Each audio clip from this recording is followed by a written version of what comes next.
ओम भूर्भुवः स्वः तत्सवितुर्वरेण्यं भर्गो देवस्य धीमहि धियो यो न प्रचोदयात्। ओम त्र्यंबकं यजामहे सुगंधिं पुष्टिवर्धनम् उर्वारुकमिव बन्धनात् मृत्योर्मुक्षीयमामृतात्।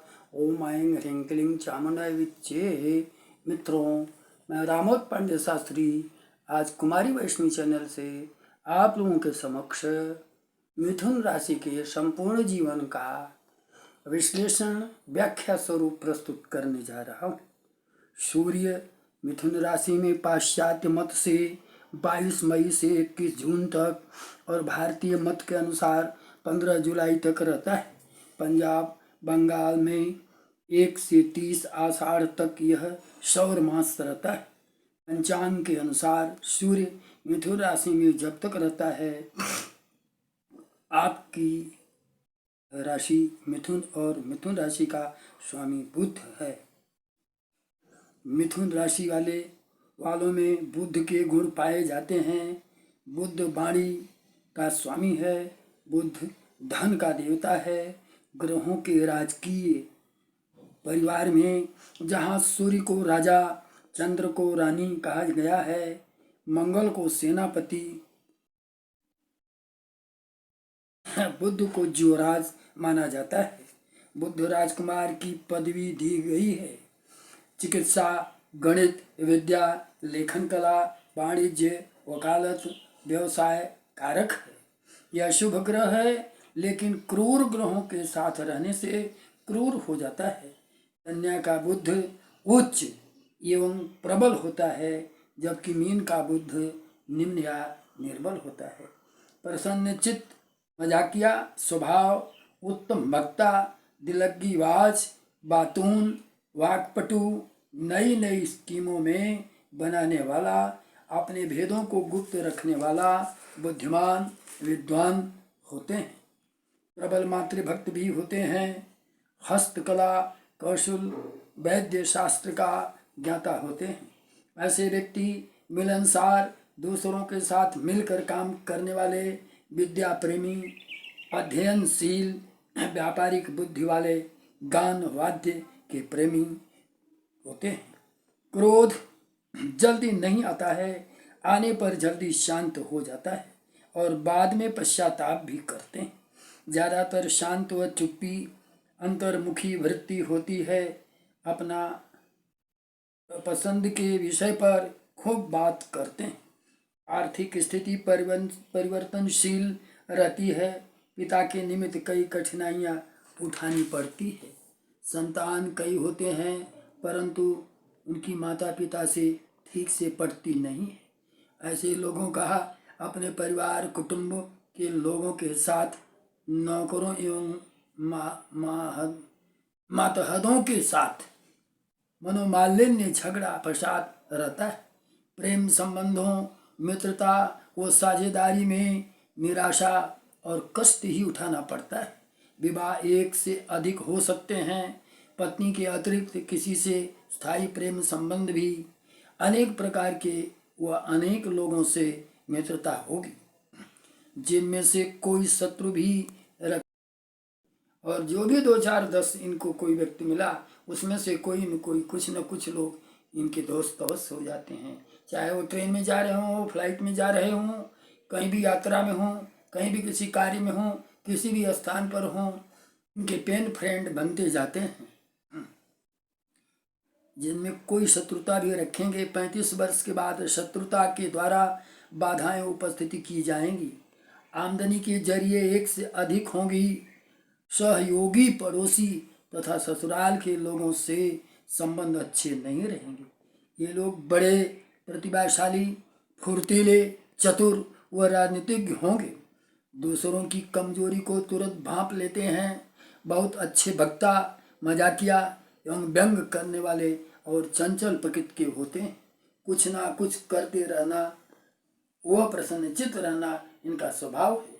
ये लोग बहुत अच्छे व चतुर अभिनेता बन सकते हैं। वकील, वक्ता, प्रधानाध्यापक, नेता, समाज सेवी बन सकते हैं। जल्दी पैसा कमाने में, नई कंपनी बनाने में, सट्टा बाजार, शेयर मार्केटिंग में शीघ्र सफलता मिलती है। एक बात पर ज़्यादा दिन तक टिके रहने से अच्छी सफलता मिलती है। अक्सर व्यवसाय बदलते रहते हैं। हृदय प्रेमी और लोगों के प्रति उदारता का भाव रखते हैं। दान संस्थाओं को नहीं व्यक्तियों को देते हैं। तीव्र गति इन्हें पसंद है। यात्रा करना, तेज वाहन चलाना इन्हें पसंद है। रोगों में पेट, जीवा, हाजमा में संबंधित रोग, जुकाम, सर्दी, खांसी, स्नोफिलिया, नमोनिया संभव है। श्वास रोग से परेशान रहते हैं, ठंड से बचना चाहिए। हरा रंग, बुधवार का दिन, 5 की संख्या आपको अति शुभ है। पन्ना रत्न अति शुभ है। 10 वर्ष, 11 वर्ष, 18 वर्ष, 24 वर्ष, 53 और 63 वर्ष की आयु में शारीरिक कष्ट है। वैशाख शुक्ल पक्ष द्वादशी बुधवार मध्याह्न के समय 80 वर्ष की आयु में मार्केश है। आपकी आयु 85 वर्ष है। श्वसन क्रिया की संख्या कम या अधिक से आयु बढ़ घट सकती है। मिथुन राशि के जीवन साथी अपने जीवन साथी के प्रति हमेशा ही शक्ति बन करके जीवन व्यतीत करते हैं। पत्नी सुशील, शांति स्वभाव एवं व्यवहार कुशल रहेंगी। मनोवांछित धर्म पत्नी मिलेंगी जो गले से गले मिलकर जीवन व्यतीत करेंगी। शिक्षा, मिथुन राशि के लोगों की शिक्षा, उत्तम एवं उच्च शिक्षाएं ग्रहण करेंगे। व्यापार, कागज, लकड़ी, पीतल, गेहूं, दालें, कपड़ों, स्टील, प्लास्टिक, पूजन सामग्री, वाद्य यंत्र आदि का व्यापार करें तो आपको लाभ है। उसे ज़्यादातर आप अपनी योग्यता के अनुसार ही, अपनी योग्यता के तदनुरूप ही आपके व्यापार होंगे। वाद्य यंत्र आदि का व्यापार भी आपके लिए कल्याणप्रद है। मिथुन राशि वालों की कमजोरियां, विश्वसनीयता में कमी व स्थिर चंचल स्वभाव के कारण कब क्या करें बैठेंगे कुछ कहा नहीं जा सकता। पेन फ्रेंड दोस्ती करने में तेज, प्रेम संबंध में अधिकता, विपरीत लिंगियों के प्रति आकर्षण, विपत्तियों को स्वयं आमंत्रित करना मिथुन राशि वालों का एक स्वभाव है। नौकरी ये करते हैं, ये लोग नौकरी करके सुखपूर्वक जीवन व्यतीत कर सकते हैं। मित्रों, बुध आपका स्वामी है और बुध अपने माता के लिए अत्यंत कल्याणप्रद कार्य किया है। यहाँ तक कि माँ की भी दुर्व्यवस्था को सुव्यवस्था में बदलने का कार्य बुद्धदेव किए हैं। भगवान बुद्ध वास्तव में चंद्रमा के पुत्र हैं, लेकिन इस बुद्धदेव की उत्पत्ति भगवान बृहस्पति के यहाँ शिक्षा ग्रहण के समय चंद्रमा के आने से, चंद्रमा और बृहस्पति की पत्नी के सहयोग से ये बुद्ध पैदा हुए।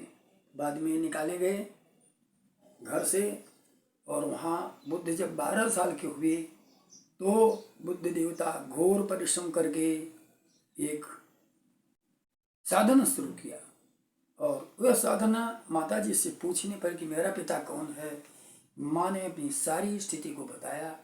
साधना के पश्चात लगभग काफी दिन बीत जाता है तो भोलेनाथ शिव शंकर प्रकट होते हैं और प्रकट होने के पश्चात पूछते हैं कि बालक, तू इस ब्रह्मचर्य और इतनी कम उम्र में इतनी घोर तपस्या क्यों कर रहे हो।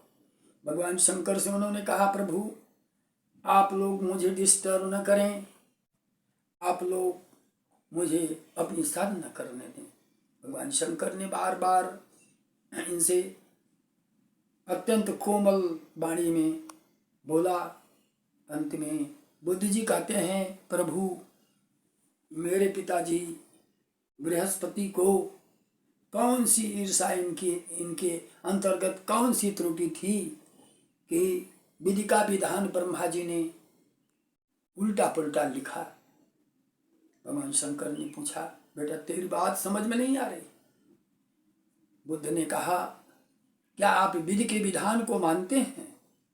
तो शंकर जी ने कहा, हाँ, विधि का विधान ब्रह्मा जी लिखते हैं, हम लोग उसी पर इस पृथ्वी के समस्त कार्यों का संचालन करते हैं। तो भगवान बुद्ध कहते हैं, आखिरकार मेरे पिताजी बृहस्पति में कौन सी ऐसी कमियां थीं कि विधि के विधान में इनको अपमानजनक की स्थिति देखना पड़ा। भगवान शंकर जी ने बृहस्पति देव को बुलाए, ब्रह्मा को बुलाए। अंत में यह बात ब्रह्मा के सामने प्रस्तुत की गई। ब्रह्मा जी ने अपना पूर्ववत सारे लेखा जोखा को देखा और देखा तो बृहस्पति महोदय अपनी पत्नी के साथ थे किसी जन्म में, और इन्होंने एक किसी ऐसी बच्चे को पैदा किया था, उस बच्चे को पत्नी के अतिरिक्त पैदा किया था। तो उसी का संतुलन इस जीवन में बुद्ध जो है चंद्रमा के संयोग से पैदा हुई। बृहस्पति भगवान इसको स्वीकार किए और अंत में अपनी धर्म पत्नी जिसको इन्होंने निष्कासित किया था उसे ले गए और सारे की सारी बातें वहीं समाप्त हो गई। मित्रों, इस कथा से एक बहुत बड़ी शिक्षा मिलती है कि विधि का विधान सर्वोपरि होता है और विधि के विधान से ही सारे संचालन कार्य के होते हैं। परमपिता परमेश्वर निश्चित रूप से न अपना कोई बिंदु रखता है, न कोई अपने मन से रखता है। सारे कार्य व्यक्ति के द्वारा किए हुए सत्कृत्यों दुष्कृत्यों का संतुलन ही मानव का जीवन है। इसलिए व्यक्ति को किसी से न भय करें, परमात्मा से भी न डरें। डरें तो केवल अपने कर्म से कि कहीं मुझसे दुष्कर्म तो नहीं हो रहा है। अगर दुष्कर्म है तो उसका दुष्परिणाम आज नहीं कल हमें अवश्य अवश्य भोगना है। इसलिए मित्रों, जो मिथुन राशि वाले हैं, मिथुन राशि के स्वामी बुद्ध हैं, आप लोगों का जीवन अति संतुलित, अति पवित्र एवं मानवीय गुणों से ओतप्रोत होगा। आप सदा सदा परमपिता परमेश्वर का स्मरण करते रहें। निश्चित रूप से परमात्मा आपको प्रगति पथ पर ले जाएगा और इसके लिए आपको माता दुर्गा की भक्ति, हनुमान जी की भक्ति अवश्य अवश्य करना चाहिए। जय मां जगदम्बे, जय मां भारत।